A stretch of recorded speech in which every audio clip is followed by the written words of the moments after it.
bien, ahora sí, el libro de Oseas, vamos a comenzar ahí nuestro sermón. Digo, vamos a comenzar ahí porque luego vamos a pasar a otra parte de la palabra del Señor. Yo quisiera, antes de entrar al tema que quiero desarrollar con ustedes, quisiera más que todo para que entendamos de qué trata el libro de Oseas, solamente mirar los títulos de cada capítulo. Mire usted, capítulo 1, su título es La esposa infiel de Oseas y sus hijos. Capítulo 2, el amor de Jehová hacia su pueblo infiel. Vaya encontrándole relación, mire usted, en el capítulo 1 se habla de la esposa infiel de Oseas, y en el capítulo 2 se habla del pueblo infiel de Dios, Israel. Luego capítulo 3 dice Oseas y la adúltera, o sea, la esposa de Oseas fue una adúltera. Luego capítulo 4, controversia de Jehová con Israel, o sea, una disputa, un pleito, por decirlo así, entre Dios y su pueblo Israel. Capítulo 5, castigo de la apostasía de Israel. Castigo de la apostasía de Israel. Y eso es lo que vamos a hablar esta mañana dentro de un momento. Luego el capítulo 6, el versículo anterior, capítulo 6, comienza esa sección diciendo insinceridad del arrepentimiento de Israel. Capítulo 7, iniquidad y rebelión de Israel. Capítulo 8, reprensión de la idolatría de Israel. Capítulo 9, castigo de la persistente infidelidad de Israel. Capítulo número 11, Dios se compadece de su pueblo. Capítulo 12, Efraín, otro nombre, por decirlo así, del pueblo de Dios, otro nombre. Efraín reprendido por su falsedad y opresión. Capítulo 13, destrucción de Efraín predicha. Recuerden, Efraín es otro nombre del pueblo de Dios. Y capítulo 14, finalmente, súplica para volver a Jehová. Lo que hemos hecho no es un estudio de todo Oseas, porque sería el asunto dedicarle bastante tiempo al estudio de Oseas, pero lo que he intentado hacer esta mañana es que, leyendo los títulos de cada capítulo, cada parte de este libro, podamos captar algo de lo que trata este libro de Oseas, de la palabra de Dios. Oseas comienza hablando, presentando el hecho de que él tenía una esposa. Bueno, al comienzo no tenía una esposa, sino que recibe un mandato de Dios que le dice así, le dice, Oseas, anda, búscate una esposa, pero búscate una esposa que sea de entre las prostitutas, de entre las rameras. Bueno, Oseas cumple eso. Fíjese lo que le dijo Dios, Dios le dijo, anda, y entre las prostitutas búscate una esposa. Y Oseas hizo eso, fue y dentro de las prostitutas se buscó una esposa, se casó con ella, tuvo sus hijos y todo. Pasó el tiempo y la esposa, usted ha visto uno de los capítulos que dice, se convirtió en una adúltera. O sea, lo abandonó a Oseas, regresó a su anterior vida. Lo dejó a Oseas con sus hijos y se volvió a su anterior vida, volvió a la prostitución. Vaya armando el cuadro usted, vaya armando el cuadro. Era una prostituta antes de conocer a Oseas. Oseas la saca, se casa con ella, tiene sus hijos. Luego de un tiempo lo abandona a Oseas y luego ella regresa a su anterior vida, regresa a la prostitución. Entonces Dios le dice a Oseas, Oseas, búscala y ámala. O sea, perdónala. Búscala y ámala. Sigue siendo con ella tu vida conyugal. Oseas, obediente al mandato de Dios, la busca a la mujer otra vez entre las prostitutas, le perdona, la ama, la lleva a su casa y vuelven a vivir otra vez juntos. Fíjense esa situación. Yo creo que si nosotros nos colocáramos en los zapatos de Oseas, el asunto sería totalmente doloroso, ¿verdad? Imagínense usted, buscar a una esposa de entre las prostitutas, perdonarla, ella se va otra vez a su anterior vida, volverla a buscar, perdonarla y seguir ahí. Ahora, Oseas, hermanos, se convirtió en un ejemplo vivo de lo que Dios hacía con su pueblo, la relación que había de Dios con su pueblo. Porque Dios había buscado a Israel, le había perdonado. Israel había estado andando con Dios durante años, el pueblo, la nación, y luego el pueblo olvidó a Dios, lo dejó a Dios y regresó a su anterior vida. Pero Dios todavía insiste en perdonar a su pueblo, en seguirle amando. O sea, este libro de Oseas, que hemos visto así los títulos nada más, este libro de Oseas nos va a enseñar sobre el amor divino, el amor de Dios. ¿Cómo es que Dios ama a su gente? Dios ama a su pueblo. Cómo Dios te ama a ti, cómo Dios me ama a mí, cómo Dios nos ama a cada uno de nosotros. Ahora, pero este pueblo de Israel, que hemos visto en una parte, hemos visto cómo ellos están rebeldes contra Dios, porque esa es la palabra clave, rebeldes. En el capítulo 14, en el versículo número 4, ahí sí vamos a comenzar a leer la Biblia, en el 14:4, dice así, en el 14:4 dice: yo sanaré su rebelión, hablando Jehová Dios, yo sanaré su rebelión, los amaré de pura gracia, porque mi ira se apartó de ellos. Miren todo lo que dice este versículo. Este versículo de la palabra de Dios está hablando primeramente de que Dios está dispuesto a perdonar a su pueblo, la rebelión de su pueblo. Y luego dice, este mismo versículo 4 dice: los amaré de pura gracia. Este versículo insiste en el amor de Dios para su pueblo, para su gente. Aún a pesar de todos los pecados que este pueblo había cometido, y que he mencionado brevemente, el pecado de rebelión, el pecado de dejarlo a Dios, el Señor dice: los amaré de pura gracia. Porque el amor de Dios para con cada uno de sus hijos e hijas es un amor que es producto de la gracia de Dios. Por eso dice: los amaré de pura gracia, dice.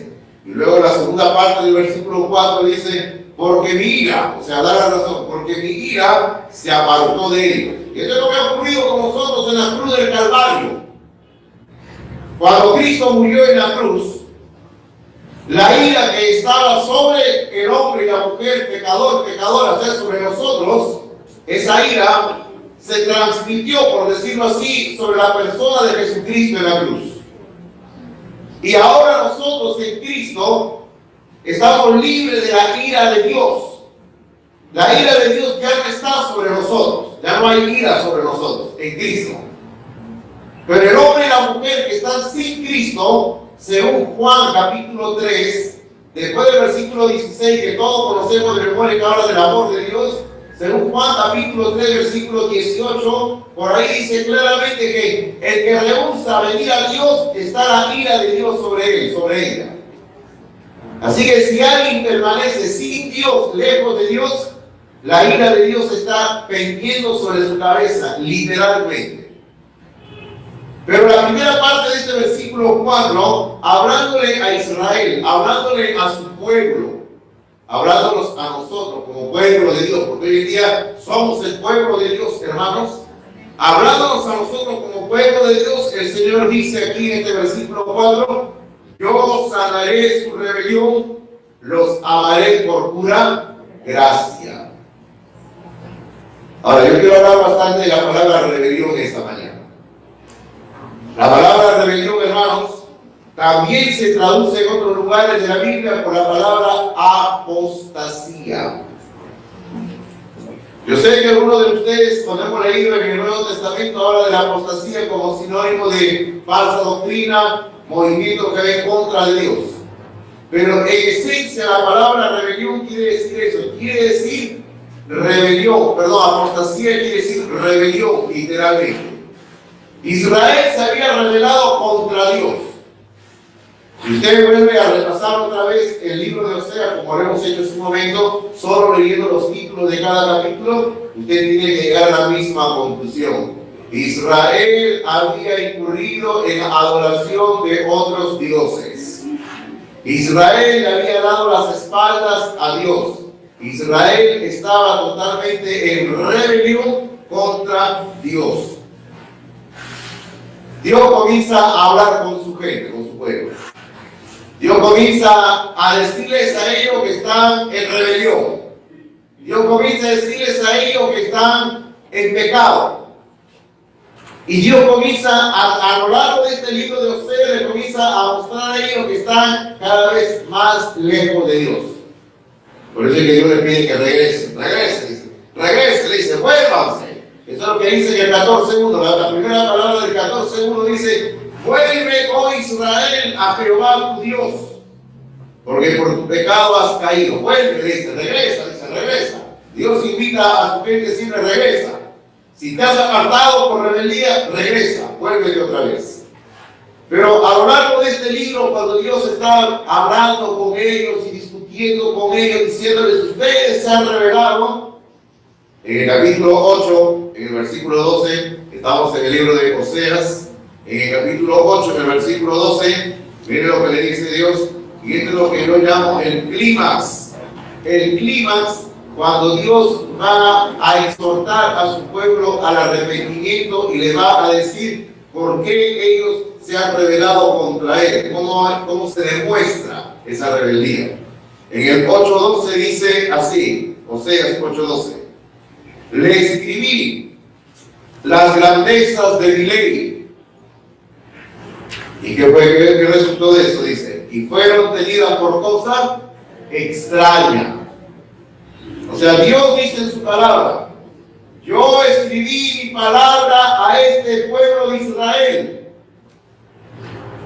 Vale, si lo ponemos a pensar, realmente Israel se convirtió en un pueblo privilegiado en relación a todas las demás naciones.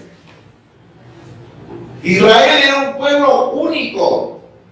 Como dice el apóstol Pablo en el libro de Romanos, el Señor le dio a ellos, a Israel, como depositario de la palabra de Dios. Israel tenía la gran bendición que no tenía ninguna otra nación de haber recibido por escrito la palabra de Dios. Desde Moisés había venido la revelación de Dios, los profetas, los salmos, los escritos que se habían hecho. Ellos a estas alturas, cuando Oseas escribe este libro, ya tenían gran parte de los libros del Antiguo Testamento escritos en sus manos.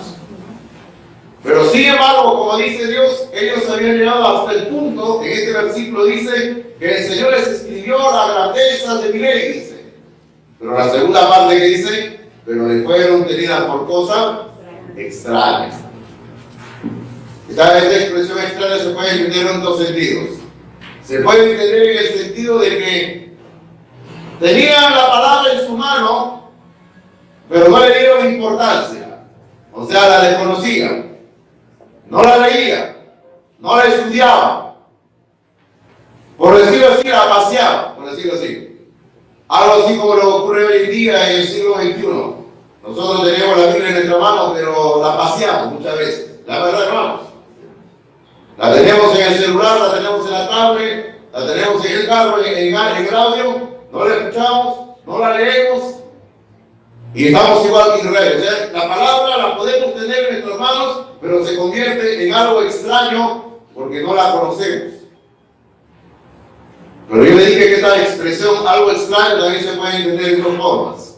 O sea, la primera forma es eso, algo que no se conoce.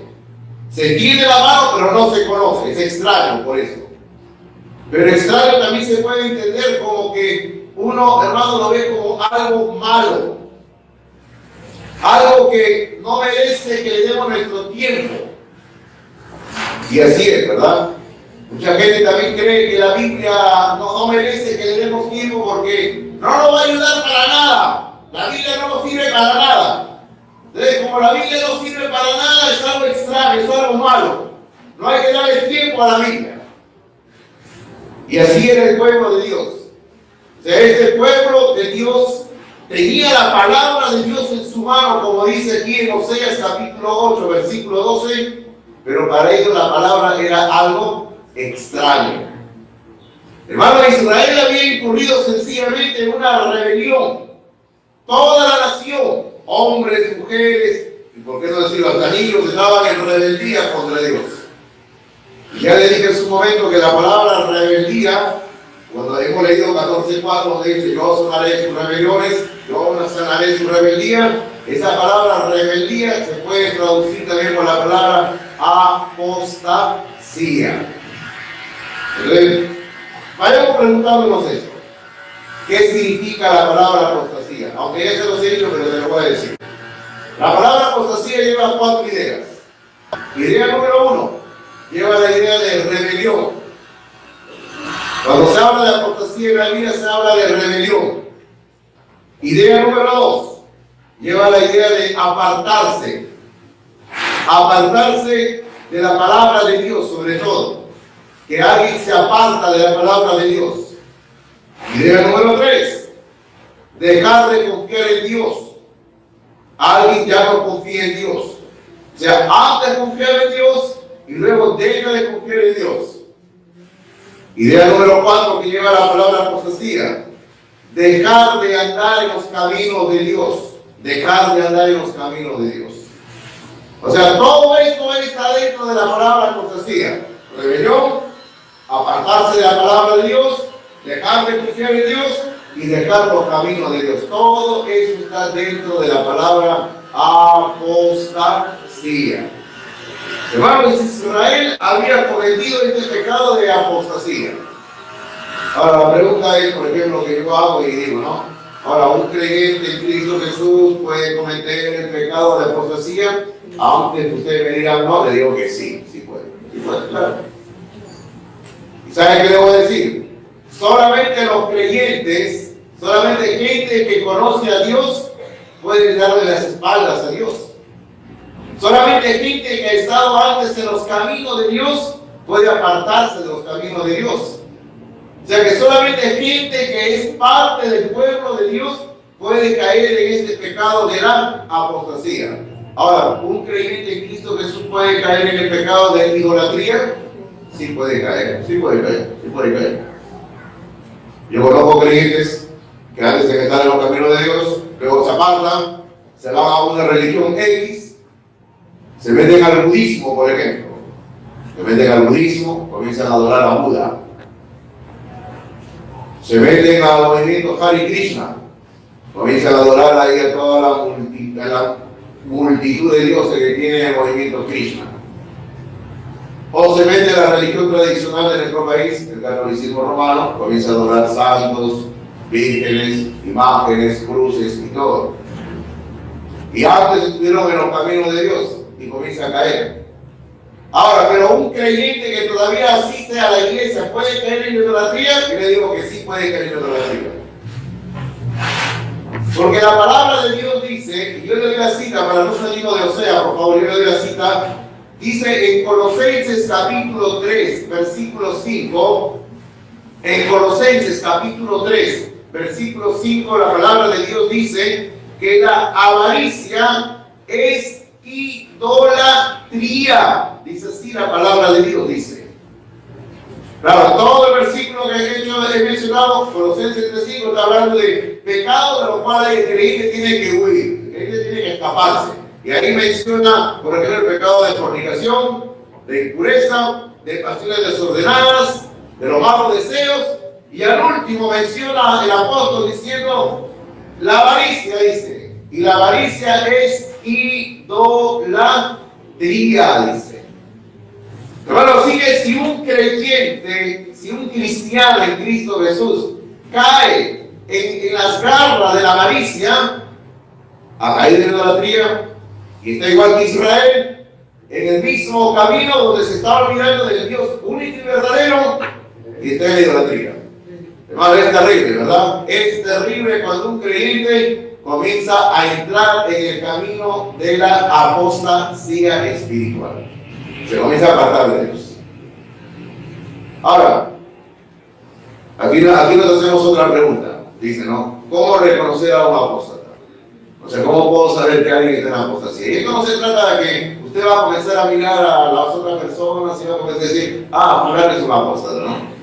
Esa no es la idea. La idea es que nosotros, a la luz de la palabra, examinemos nuestra propia vida. Y tengamos que corregir lo que tengamos que corregir a los ojos de Dios. Entonces, ¿cómo reconocer a un apóstata? Yo le voy a mencionar a usted así rápidamente dos marcas bien claras que tiene un apóstata. O sea, ¿cómo reconocer a un creyente rebelde? Porque estamos hablando de rebeldía, ¿verdad? Rebeldía, apostasía es lo mismo. ¿Cómo reconocer a un creyente que está así? ¿Cómo lo reconocemos? Algunas de estas cosas hemos dicho, pero para la redundancia. La primera forma de reconocer a un creyente que está entrando al pecado de la apostasía. La primera cosa es que ese creyente o ese apóstata no ama la palabra de Dios. No ama la palabra de Dios. Y yo le voy preguntando, ¿usted ama la palabra de Dios? ¿Usted ama la palabra de Dios? ¿Usted ama la palabra de Dios? Ahora, si usted ama la palabra de Dios, usted tiene que invertir tiempo en la palabra de Dios. Usted tiene que invertir tiempo en la palabra de Dios. Es como tener al novio o a la novia, ¿verdad? ¿Cómo anda el novio y la novia? Todo el tiempo quiere hablar con ella o con él, ¿sí o no? ¿Cierto? Agarra el celular, mensaje mañana, tarde y noche, le llama por teléfono y así anda. Yo recuerdo a mi hijo, ¿no? Así andaba mi hijo, cuando todavía estaba de novios acá. La chica, usted sabe que ella residía en el extranjero y mi hijo andaba hasta tarde. Yo tenía que tocarle la puerta, ya, tarde en la noche. Mañana tienes que ir a la universidad. Dame el celular. Papá, dame el celular, señor, para que duermas. Porque usted sabe cómo es, ¿no? Cuando se enamora el muchacho o la chica, olvídelo, ¿sí o no? Quiere todo el tiempo estarse comunicando con la pareja. Ya, así tiene que ser cuando nosotros estamos enamorados de la palabra de Dios. Cuando estamos enamorados de la palabra de Dios, tenemos que dedicarle tiempo a la palabra de Dios. Entonces, cuando alguien está entrando, o cuando ya está en ese camino de rebeldía, de apostasía, de apartarse de Dios, la marca más característica de una persona así es que no ama la palabra de Dios. O quizá lo diríamos, no encuentra deleite en la palabra de Dios. Porque puede estar leyendo, puede ser que venga al culto de la iglesia, pero no tiene deleite en la palabra de Dios. Ahora, usted entiende lo que quiere decir deleite, ¿verdad? Esto es más o menos como cuando alguien come, pero no quiere comer. ¿Usted se ha encontrado con gente así? Con gente que come porque solamente le obliga que tiene que comer. Pero sencillamente no le encuentra deleite a lo que está comiendo. Por mí no se preocupe, si usted me invita a comer, yo sí me encuentro deleite en todo. ¿Ya? Yo sí me deleito en todo, por si acaso. Pero hay gente, hermano, que solamente come porque se le obliga a que coma, porque si no le dicen, te vas a enfermar, tienes que comer. Pero si usted le pregunta si se está deleitando en la comida que está comiendo en ese momento, la persona, si es sincera, va a decir, no me deleito. Y usted sabe muy bien que cuando uno no se deleite en la comida, quiera o no, no le hace provecho. Entonces, cuando uno lee la palabra de Dios, uno la ama, uno se deleita en el estudio de la palabra de Dios. Y eso es lo que dice el Salmo número 1. Y es lo que hemos estado estudiando por dirección de Dios los últimos 2 domingos. El Salmo número 1 dice que en la ley de Jehová está su delicia, y en su ley medita de día y de noche. Ahora, el otro profeta que toca la trompeta, toca la alarma sobre un pueblo en rebeldía, un pueblo en apostasía, es el profeta Jeremías. Vaya conmigo a Jeremías. Estamos hablando de que el apóstata no ama la palabra de Dios. Y viene usted lo que dice Jeremías acá en ese sentido. Jeremías está después de Isaías. Isaías es un libro muy grande, conocido por nosotros. Pero Jeremías es también un profeta que va a hablarle bastante al pueblo de Dios, porque era un pueblo rebelde, era un pueblo apóstata. Frente de Dios, apartándose de Dios. Capítulo 6 de Jeremías, versículo número 10. Regárdese cada expresión que dice 6:10 dice: ¿a quién hablaré y amonestaré para que oiga. Aquí le voy a hablar, dice Jeremías, aquí le voy a estar amonestando. Dice, he aquí que sus oídos son incircuncisos y no pueden escuchar. ¿Usted sabe lo que quiere decir oídos incircuncisos? ¿Usted alguna vez, cuando le ha hablado a los muchachos, no le dice, cuando usted le está hablando a un muchacho y usted quiere que le entienda y usted le diga, alguna vez usted no le ha dicho al muchacho o a la muchacha, ¿qué tienes en el oído? ¿Está tapado tu oído? ¿Algo así no le ha dicho usted alguna vez? ¿Se lo ha dicho o no? Sí, se lo ha dicho. Mejor no le digo lo que mi mamá me decía a nosotros, ¿ya? Pero usted me entiende cuando nosotros le decimos, ¿qué tienes en el oído? ¿Está tapado tu oreja, tu oído? ¿Qué tienes? Entonces, algo así es la expresión cuando dice acá, sus oídos están incircuncisos, están cerrados, no escuchan, dice, no escuchan. Y luego dice el versículo 10, sigue diciendo, he aquí que la palabra de Jehová les es cosa vergonzosa, no la aman. Ojo, hermanos, Jeremías le está predicando a gente del pueblo de Dios, a gente, digámoslo entre comillas, creyentes, y a gente creyente, gente del pueblo de Dios que literalmente sábado tras sábado se sentaban a oír la enseñanza de la palabra de Dios. A esa gente que sábado tras sábado estaba escuchando la palabra de Dios, Jeremías le dice estas palabras: la palabra de Jehová les es cosa vergonzosa. O sea, se avergüenzan de la palabra de Dios. Y finalmente da el golpe contundente que dice al final del versículo 10, dice, no la aman. No aman la palabra de Dios. Y hermano, es una tristeza porque eso realmente ocurre en la vida del creyente que se comienza a apartar de Dios. El creyente que se comienza a apartar de Dios, tristemente, hermanos, deja de amar la palabra de Dios. Ya no encuentra deleite en la Biblia. La puede estar leyendo, pero no se goza, no se alegra. No hay placer en la lectura de la palabra de Dios. Y así comienza un proceso de enfriamiento espiritual y se comienza a alejar de Dios cada vez más. Esa es la apostasía. Alejarse de Dios. El segundo rasgo bien marcado que tiene una persona que está incurriendo en la apostasía o un apóstata en una rebeldía es que el apóstata, o el rebelde, como usted quiera decirlo, se desvía de las sendas de Dios. Y cuando alguien se desvía de las sendas de Dios, por lógica, le da las espaldas a Dios. En la Biblia, el profeta le va a llamar a las sendas de Dios, le va a llamar sendas antiguas.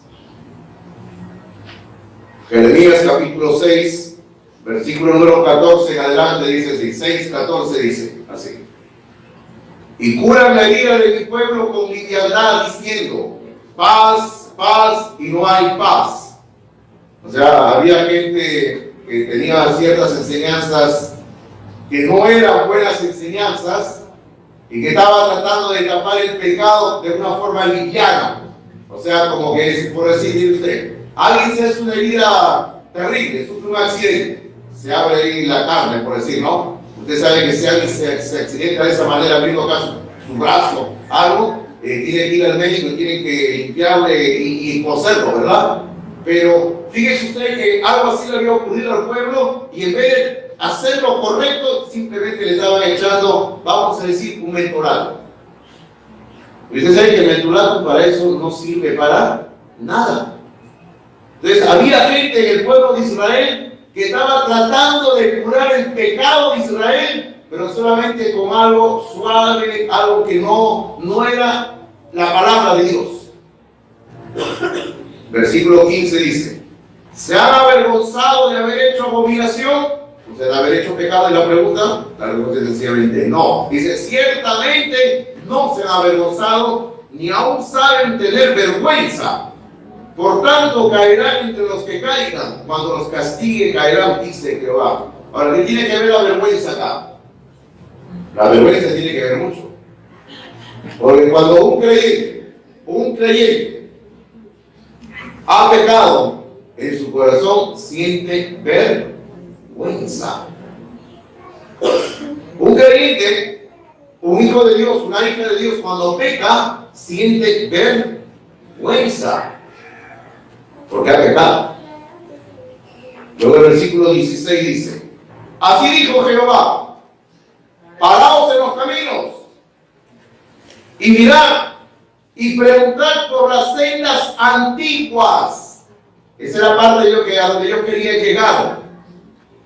Cuando el Señor dice aquí en el versículo 16, el Señor Jehová dice: pregunten por las sendas antiguas. ¿Cuáles son las sendas antiguas? Las sendas antiguas son las sendas de la palabra de Dios. Lo que Dios enseña en su palabra desde tiempos antiguos. O sea, lo que está escrito en la Biblia son las sendas antiguas. Y el Señor dice acá: pregunten por las sendas antiguas, dice, cuál sea el buen camino y anden por ese camino. Y cuando andas por ese camino, ¿qué dice? Hallaréis descanso para vuestra alma. O sea, ¿quiere descanso para tu alma que está en rebeldía contra Dios? La respuesta es sí, quiero descanso, ¿no? Supuestamente. Entonces el Señor dice: anda por las sendas antiguas. O sea, regresa a caminar en las sendas de la palabra de Dios. Pero ¿cuál fue la respuesta de este pueblo, hermanos, ante este llamado de Dios? Dice al final: más dijeron, no hablaremos, no vamos a andar. Uno habla y dice: pero qué pueblo tan duro de corazón, ¿verdad, hermanos? Pero ¿sabe algo? En el siglo XXI, hoy en día, el creyente promedio es igual. Hoy en día el creyente promedio es igual. Viene a la iglesia el domingo así como ustedes y está bien, vengan, escuchan la palabra de Dios, oyen el mensaje de la palabra de Dios, leen la Biblia, pero luego salen, se olvidan de lo que oyeron, escucharon el mensaje que hay que andar en los caminos de Dios, pero salen y desde ese momento comienzan a andar en sus propios caminos y le comienzan a dar las espaldas a Dios. Qué triste, ¿verdad? Qué triste. El otro día estábamos con mi esposa conversando, porque siempre converso con mi esposa por si acaso. ¿Y sabe por qué se lo digo? Porque es bueno conversar con la esposa, ¿verdad? ¿Qué dice usted? ¿Es bueno o no es bueno? Es bueno. Es bueno. Nos sentábamos a tomar desayuno, casi no podemos tomar juntos, sería mentir porque yo salgo temprano y estas sus ocupaciones. El lunch, en el almuerzo. El lunch, estamos ahí sentados los dos a la mesa, generalmente tomando nuestro lunch, estamos conversando. Y el otro día estábamos recordando a un amigo en común de nuestra juventud, algunos años mayor que nosotros, pero un amigo, un buen hermano en Cristo Jesús. Y estábamos recordando cómo habíamos andado con él en nuestra juventud haciendo la obra de Dios, enseñando, yendo de un lugar a otro, aquí en Lima, a diversos lugares donde se hacían, así como los hermanos van los domingos a Cipreses, a Río Seco, así íbamos nosotros, para allá, para acá. En alguna ocasión me acompañó cuando yo visitaba, durante algunos años yo visitaba el penal del Pinacho. El domingo en la mañana estaba en la iglesia, de ahí salía y nos íbamos al penal del Pinacho. Durante 3 o 4 años estuvimos así yendo y nos íbamos en la tarde. Entonces él ahí me acompañaba, íbamos. Era una persona, este amigo que les digo, un buen vamos a decir, un buen varón de Dios. Honestamente, yo decía, si este varón sigue así, va a tener un buen futuro en las cosas de Dios. Han pasado los años, hermanos, han pasado los años, ya bastantes años, y como diría cierto autor limeño, mucha agua ha corrido debajo del río, del puente del ejército. O sea, bastante agua ha pasado por debajo del puente del ejército, ¿verdad? Es una forma de decir que ha pasado mucho tiempo. ¿Y sabe algo? Este varón ahora está lejos de Dios totalmente, y literalmente está tan lejos de Dios como está el norte del sur, lejos. Y está tan lejos de Dios que con la profesión que tiene está buscando ir en contra de Dios. O sea, está rebatiendo la Biblia, o sea, va en contra de la Biblia, y sencillamente afirma de que Dios no es suficiente para lo que el ser humano necesita. Que Dios es una idea producto de la religión. Y cuando uno le escucha hablar esto, uno dice, este es el hombre que yo conocí hace años atrás en mi juventud, que andábamos durante años haciendo la obra de Dios. Y cuando nosotros vimos eso de este hombre, nosotros sencillamente, después de conversar, dijimos, no, Dios tenga misericordia de ti. Dios tenga misericordia de ti. Porque una persona que ha probado, como dice en el libro de Hebreos, que ha saboreado los sabores de la vida venidera, que ha experimentado los sabores de la vida venidera, alguien que ha saboreado lo que es tener comunión con Dios, contacto con la palabra de Dios, y después de darle las espaldas a Dios de esa manera, sencillamente queda una cosa, ¿no? Dios tenga misericordia de ti, nada más. Y sabe algo, hermano, lo que yo le acabo de contar es una realidad que tristemente se da en nuestro tiempo. Sí ocurre. Estamos en el libro del profeta Jeremías ahora, ¿verdad? Y yo quiero mostrarle a usted 4 cosas que dice Jeremías sobre la apostasía o la rebeldía espiritual. Lo que le quiero enseñar 4 cosas más. Lo primero que le quiero enseñar es, por la primera verdad que le quiero enseñar a usted, que el Señor acusa a su gente, el Señor acusa a su pueblo de haberlo abandonado a Él. Y qué locura, ¿verdad? Qué locura abandonar a Dios. Qué locura abandonar a Dios. Yo el día miércoles estaba estudiando mi Biblia, y cuando yo estudio mi Biblia en la oficina que gracias a Dios la iglesia me ha dado, yo tengo ahí en el escritorio que tengo, pongo mis Biblias abiertas ahí, con mis libros de una ruma, todo, ¿no?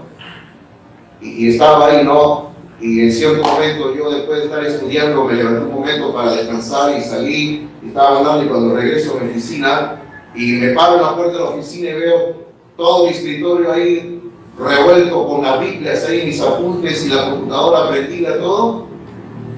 No, yo sencillamente dije una cosa en mi corazón. Yo no podría vivir sin Dios, y no podría vivir sin estar estudiando la palabra de Dios.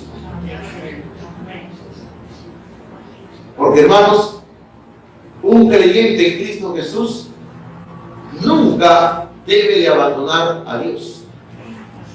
Porque cualquier otra cosa que uno busque fuera de Dios, y lo vamos a leer en este momento, es como cambiar ríos de agua viva por un tanque, una cisterna que está vacía, que está rota. ¿Quién en su más elemental juicio cambiaría, verdad? Un río de agua viva por un tanque que está roto, vacío. ¿Quién lo cambiaría? Pero cuando el creyente se rebela contra Dios, lo abandona a Dios y va a hacer ese cambio. Triste. Jeremías capítulo 2, por favor, en el versículo número 13, Jeremías 2:13. Jeremías 2:13 dice así: porque dos males ha hecho mi pueblo. ¿Cuáles son esos dos males? Mal número 1 dice: me dejaron a mí fuente de agua viva. Ese es el mal número 1. Me dejaron a mí fuente de agua viva. Y el mal número 2: y cavaron para sí cisternas rotas que no retienen agua. O sea, ese pueblo había cambiado al Dios verdadero por algo que no traía ninguna satisfacción espiritual. Hace muchos años atrás, cuando yo todavía trabajaba en la iglesia bautista de Comas, hubo una pareja de personas mayores que ya a estas alturas están en la presencia del Señor, se convirtieron a Cristo. Ellos comenzaron a llegar a la iglesia y ya después de algunos meses que estaban congregándose, nos hablaron de que ellos, antes de conocer a Cristo, habían estado adorando a Buda. Y nos comenzaron a contar toda la práctica religiosa que tenía, que hacíamos esto, que las oraciones así, que por aquí, que por allá, que sí, que todo, ¿no? Y ellos nos dijeron a nosotros, y así fueron sus palabras, ¿no? Que en estos meses que estamos viniendo a la iglesia y leyendo la Biblia, hemos encontrado lo que nunca jamás encontramos en el budismo. Porque en el budismo nos dijeron era todo vacío, era todo muerto. Claro, lógicamente, porque ese Dios está muerto, ese Dios no existe, ¿verdad? Pero en el cristianismo encontramos todo, dijeron. Y gracias a Dios por eso, ¿verdad? Ellos hicieron a la inversa. Ellos dejaron las cisternas rotas y volvieron a las fuentes de agua viva. Pero a veces ocurre la inversa en creyentes. Dejan las aguas vivas por cisternas rotas. Y eso ocurre también, hermanos, hoy en día. Gente que le da las espaldas a Dios y ya no quieren andar con Dios. La segunda verdad que le quiero mencionar aquí en Jeremías es que la primera es esta, ¿no? Que el Señor acusa a su gente de haberlo abandonado. La segunda es que el Señor acusa a su gente de haberlo olvidado. De haberlo olvidado. Lo han olvidado a Dios. Lo han dejado a Dios, lo han olvidado a Dios. ¿Usted trabaja con agenda? Yo trabajo con una agenda. ¿Usted trabaja con agenda? No, yo trabajo con agenda. Yo trabajo con agenda. Y por eso que cuando algo viene fuera de mi agenda, ahí me descuadra, pues, ¿no? A veces le tengo que decir a mi esposa, cuando ella me pide un favor, digo, disculpa, no te en mi agenda, le digo. Pero cuando es ella, tengo que hacer espacio como sea, pues, hermano. Lo que usted sabe que cuando la jefa habla, que dije la jefa, no, cuando la esposa habla. Cuando la esposa habla, hay que hacerle un espacio, pues es normal. Pero hermano, yo trabajo con agenda para aprovechar al máximo mi tiempo. Porque así tiene que ser. Por ejemplo, yo ya sé que mañana, antes de las 7 de la mañana, tengo que salir de acá, porque tengo que estar en el otro lado de Lima, viendo un asunto, y estar regresando acá, a eso de las 11 de la mañana, más o menos, debo estar regresando. Y también sé que mañana comienza el trabajo de construcción en el cuarto piso, en la azotea, vamos a comenzar el trabajo otra vez. Entonces uno tiene su agenda ya pensado lo que va a hacer. Y hermano, y es bueno. Porque cuando uno tiene todo ordenado, uno sabe qué hacer y uno no se olvida de las cosas. Ahora, hoy en día con el celular es una gran ventaja en ese sentido, ¿verdad? Por ejemplo, hace un tiempo instalaron en mi celular un programa que es para hacerme recordar los cumpleaños. Y qué bueno, porque el sistema me avisa, temprano dice, hoy es el cumpleaños de fulano de tal, no olvides saludarlo. Uy, verdad, digo, ¿no? Y yo cuando saludo a la gente, los hermanos piensan que yo me recuerdo de ellos, ¿no? Pero no le cuenten, por favor, no le cuenten a nadie, ¿ya? No le cuenten a nadie, ¿ya? Entonces, los hermanos creen que dicen, el pastor me tiene en su memoria. Yo no soy una memoria, son tantos, sino que es el teléfono, el sistema el que me avisa. Hoy es el cumpleaños. Ayer, por ejemplo, temprano me dijo, ¿no? Ayer, hoy es el cumpleaños del pastor Roldán del Águila, salúdalo. Pastor Roldán, saludo. Ay, pastor Hidalgo, qué bueno que se recordó de mí. Pero qué bueno, ¿verdad? Qué bueno es cuando nosotros no nos olvidamos de nada. Pero, hermanos, el pueblo de Dios muchas veces se olvida de Dios. Capítulo 2 de Jeremías, versículo número 32. 2.32 dice, 2.32 dice, 2.32 dice, miren la diosa, dice, Dios dice, se olvida la virgen de su atavío o la desposada de sus caras. O sea, para que usted lo ponga en un lenguaje contemporáneo, se olvida la novia de su vestido blanco el día de su boda. ¿Qué dice usted? ¿Se olvida? No, ¿verdad? No se olvida. Se puede olvidar del novio. ¿Sí o no? Pero la novia sabe que ya llegó el día de su boda y tiene que ir a la iglesia con su vestido blanco y tiene que venir presentable todo lo que ha preparado. Los zapatos, el vestido, el maquillaje, el peinado, el buqué tiene que tener ahí el ramo y todo. O sea, por eso dice, se olvida la novia de su vestido, no se olvida. Y luego viene luego de la pregunta en el mismo versículo que dice, pero mi pueblo se ha olvidado de mí por innumerables días. O sea, qué tristeza, qué pena, ¿verdad? No nos olvidamos de lo más elemental de la vida, pero sí nos olvidamos muchas veces de Dios. Nos estamos olvidando de Dios. No nos olvidamos de comer, ¿verdad? Porque algunos son expertos en comer, ¿no? Algunos todo el día andan, tengo hambre. Son las únicas palabras que dicen los todo el día, ¿no? Tengo hambre. Mañana, tarde y noche, tengo hambre. No se olviden de la comida, pero sí se olvidan de Dios. Sí se olvidan del Señor. Pero eso le había pasado al pueblo de Israel y le pasa a la iglesia hoy en día. Se olvidan de Dios. Tercera verdad que Jeremías nos va a decir sobre la apostasía, la rebelión. Dice, el Señor va a decir que es amargo olvidarse de Dios. Es amargo olvidarse de Dios. Yo le conté hace un tiempo que me encontré con un amigo. Este es otro amigo, el que le conté es otro amigo, este es otro amigo. Y este amigo también era de mi infancia, de la misma iglesia que crecimos juntos. Y yo me encontré con él después de muchos años. Yo estaba en Lima haciendo un trámite y lo encontré a él después de muchos años, no lo había visto. Entonces yo me acerqué y inclusive él se había olvidado de mí. Yo dije, yo no me he olvidado de ti. Le dije, tú eres fulano de tal, en tal lugar. Claro, ¿y cómo conoces todo eso? Porque yo soy fulano de tal, de la iglesia tal. Ay, ya me recordé. Me dice, ¿cómo estás? Y comenzamos a conversar y comenzamos a hacer memoria que cuando éramos muchachos estábamos en la escuela dominical juntos. Que cuando íbamos creciendo estábamos en la reunión de jóvenes juntos.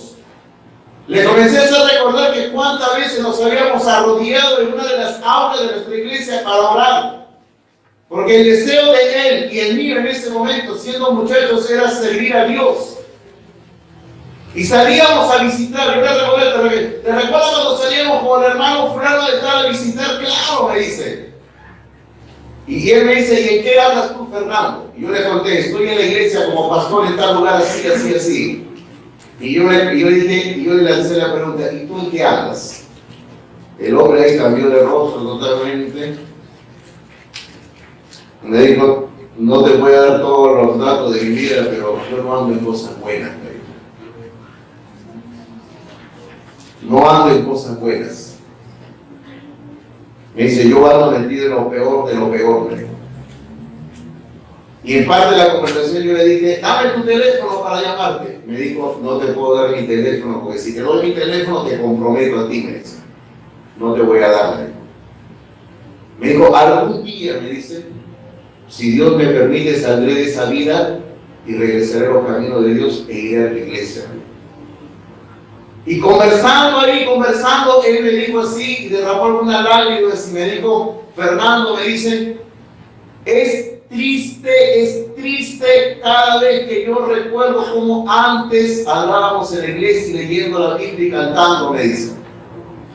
Pero es triste, me dice, y él empleó la palabra amargo, es amargo haberse alejado de Dios, me dice.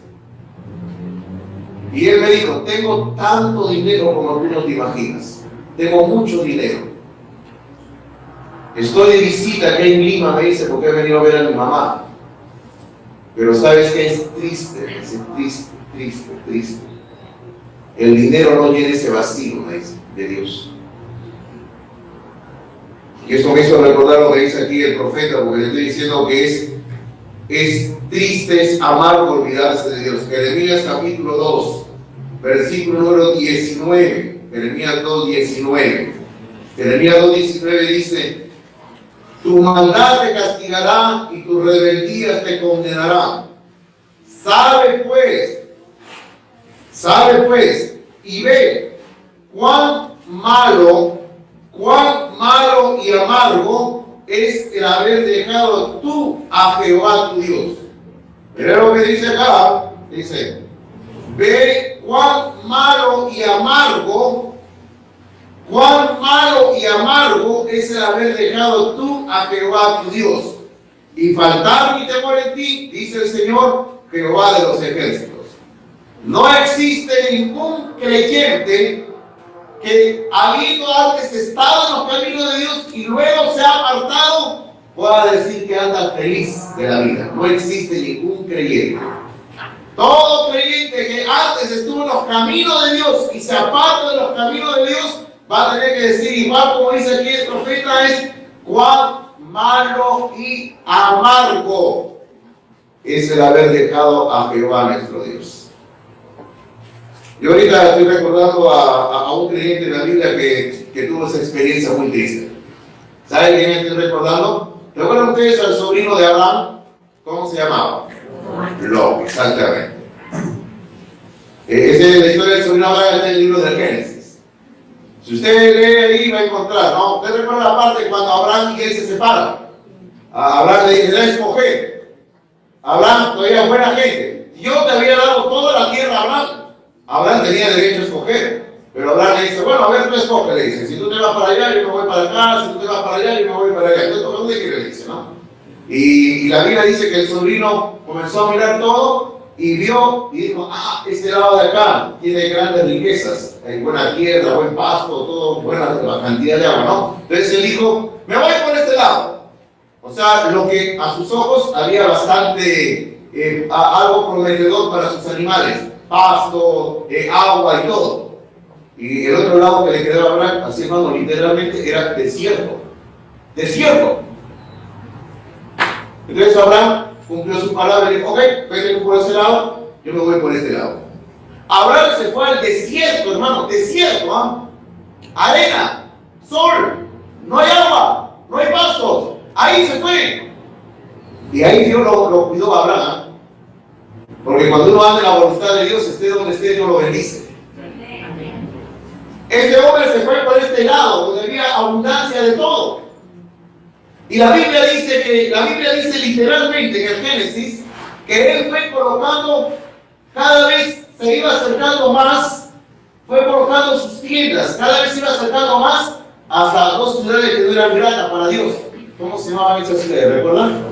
Sodoma y Gomorra. Ciudades llenas de pecado. Y la Biblia dice que al final este hombre, el sobrino de Abraham, Lot, terminó estando dentro de Sodoma y Gomorra. Claro, hubiera sido interesante si hubiera estado dentro para ser luz de la tierra y sal de la tierra y luz del mundo, ¿no? Pero él no era sal de la tierra ni luz del mundo ahí, por si acaso, ¿no? Él estaba ahí adentro y él se había apartado de Dios espiritualmente.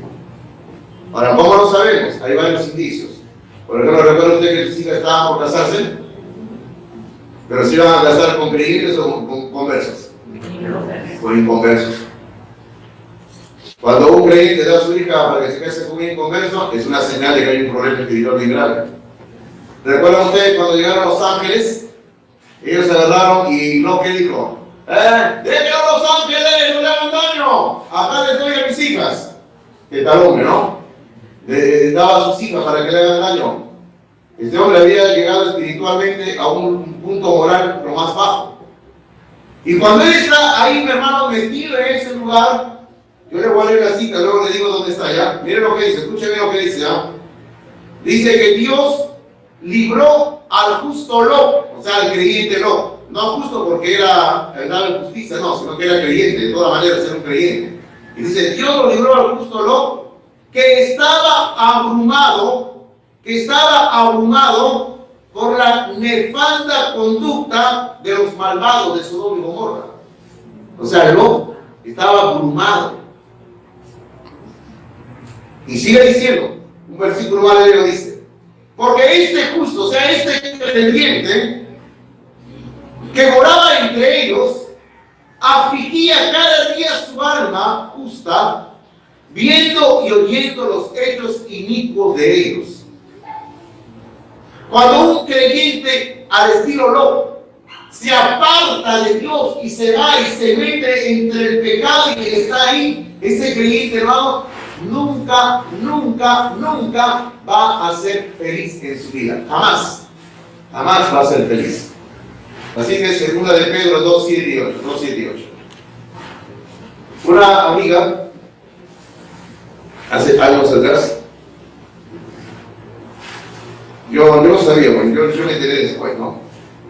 Una amiga de una de nuestras iglesias de aquí Bautista, ella se casó. Bueno, yo no la veía de años, y él también un amigo, igual que los casos anteriores, que nos habíamos criado desde muchachos. Se casó, porque usted sabe que a veces cuando pasan los años crecemos todos y cada uno toma su camino, se va a diferente iglesia, otro lugar, no crecí, está en otro lugar, se casó todo, pero estaba aquí en Lima. Entonces, pasó el tiempo, quizás 2 años, 3 años, que ella estaba aguantando en su matrimonio y se casó en su iglesia, o sea, con un creyente. ¿Ya? Ella estaba aguantando en el matrimonio y ella al final terminó divorciándose. Ustedes recuerdan, quizás los que tienen años acá conmigo en la iglesia, ustedes recuerdan cuando en el año 2000, si no me equivoco, me operaron de apendicitis y estuve más de 2 semanas internado en el hospital, ¿se recuerdan ustedes? Me fueron a visitar, gracias a Dios. Iba cantidad de gente a visitarme que la del hospital me tuvo que dar una sala para mí solo. Que cantidad de gente llegaba, ¿no? Decían, Señor, ¿usted quién es que tanta gente viene a verlo? ¿No le han dicho quién soy? Le digo, no, mejor no le digo. Pero uno de esos días que ella llegó al hospital, estaba ahí mi esposa y nos comenzó a contar sus desgracias. ¿Qué había ocurrido? Miren, ella me dice, Fernando, ¿tú supiste que me casé? Sí. Él era creyente, me dice. Eso es lo que ella me decía. Ah, ya creyente, sí. Escuche bien, paren las orejas, señorita joven, escuche bien, y yo sé que lo están grabando y asumo la responsabilidad, ¿ya? Escuche bien, y me dice, yo me enamoré, me dice, y salía con un caballero, me dice, de buena posición económica. Ah, por eso te casaste, le digo. No tanto por eso, pero también me dice, tenía ya, bueno, ya, ¿y qué más?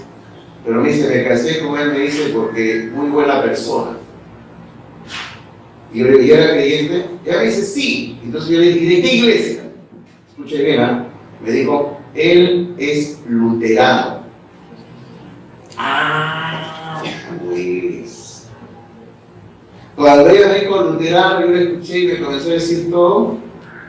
Y yo le dije, ah, pues ahí está el problema. El problema es que él no es cristiano, le dijo. El problema es que él no es un hijo de Dios, él es un religioso, le dije. El problema es que él no es nacido de nuevo. El problema es que él no es del pueblo de Dios. Por eso es que su matrimonio ha ido mal. Mira, ella tenía dinero, porque se había casado con un hombre que tenía dinero, pero no tenía felicidad, porque se había casado con un hombre que era creyente. Era luterano. Luterano. Si usted no sabe qué es un luterano, es un anglicano, un episcopal, un presbiteriano, todos van por el mismo camino, por si acaso. Todos van por el mismo camino. Simplemente religiosos. No son nacidos de nuevo. Entonces, mira, ella derramó sus lágrimas y me dijo así, nunca me voy a olvidar de ella, me dijo así. ¿Sabes qué, Fernando? Cuando yo hablé con mi pastor, él me dijo, ¡ay, qué bien! ¡Qué bueno que te vas a casar! Si es un hijo de Dios, es un hermano en Cristo. Y después me dijo, si te hubiera venido a pedir un consejo a ti y me hubieras dicho lo mismo, que ahora me estás diciendo que no es un cristiano, yo no me hubiera casado con eso. Porque mi matrimonio ha fracasado por eso, me dice. Porque él era un religioso, pero todos los días de la vida y todos los días de la semana y las 24 horas del día vivía como un inconverso, me dice. ¿De qué me servía el dinero? Me dice. Por eso mejor me divorcié, me dice. Se divorció, hermanos, no hubo adulterio, nada, ni de él ni de ella, y ella hasta ahora se mantiene sola y vive sola y trabaja y está sirviendo a Dios en una iglesia. Por eso le digo, ¿no? Cuando un creyente se aparta de Dios, es algo amargo, ¿verdad? Es amargo. Lo último que le quiero decir, un apóstata o un rebelde rehúsa volverse a Dios. O sea, por más que se le está insistiendo y diciendo, arrepiéntete, regresa a Dios, arrepiéntete, no quiere regresar a Dios. Va a tener que suceder la obra del Espíritu Santo en su vida. Va a tener que ocurrir la obra de la palabra de Dios en su vida. Y cuando el Espíritu de Dios y la palabra de Dios obra en la vida de una persona que está lejos de Dios, es ahí donde esa persona va a recapacitar, se va a arrepentir y va a volver de su mal camino. Un apóstata rehúsa volverse a Dios. Capítulo número 8 de Jeremías, versículo número 5. 8:5 de Jeremías. La palabra del Señor dice de esta manera, dice: ¿por qué es este pueblo de Jerusalén rebelde con rebeldía perpetua? Fíjense, este pueblo rebelde con rebeldía perpetua. O sea, creyentes que son rebeldes año tras año, creyentes rebeldes. Y luego dice al final: abrazaron el engaño y no han querido volverse. Abrazaron la mentira, abrazaron la rebeldía, dice el Señor, y no han querido volverse. No quieren arrepentirse, dice. No quieren regresar a mí. Ahora, yo me ponía a pensar, pero ¿cuál es la razón por la cual gente no quiere volver a Dios? ¿Sabe cuál es la razón? El orgullo. El orgullo. Porque siempre al ser humano le preocupa algo. Usted sabe, usted mira, me va a dar la razón. Al ser humano le gusta quedar bien ante los demás y siempre nos preocupa algo. Mire, siempre nosotros decimos, ¿qué dirán? ¿Sí o no? Nos gustan las apariencias. Nos gusta siempre guardar la apariencia, por eso decimos, ¿qué dirán? ¿Qué dirán si regreso a la iglesia? ¿Qué dirán si regreso y cuando el pastor dice que pasemos adelante a orar y paso y me arrodillo? ¿Qué dirán? Siempre andamos con el qué dirán. porque rehusamos volvernos a Dios. Pero la invitación de Dios sigue siendo la misma, ¿verdad? Vuélvete, vuélvete y reconoce tu maldad. Vuélvete y reconoce tu pecado. Vuélvete y reconoce. Termino solamente diciéndoles esto. En el libro del Apocalipsis capítulo 2, el Señor le dice a la iglesia de Éfeso: recuerda dónde has caído. O sea, ¿en qué momento de tu vida caíste? Recuerda dónde has caído. Arrepíntete y regresa. Dice, regresa donde has caído y comienza de nuevo. O sea, siempre existe de parte de Dios un llamado a volver a Dios para que podamos encontrar en Él perdón, misericordia. Así que si alguno de nosotros esta mañana examina su vida, no la vida ajena, su vida, y reconoce que hay un problema ahí que me está llevando a apartarme de Dios, es el momento de recapacitar y volver a Dios.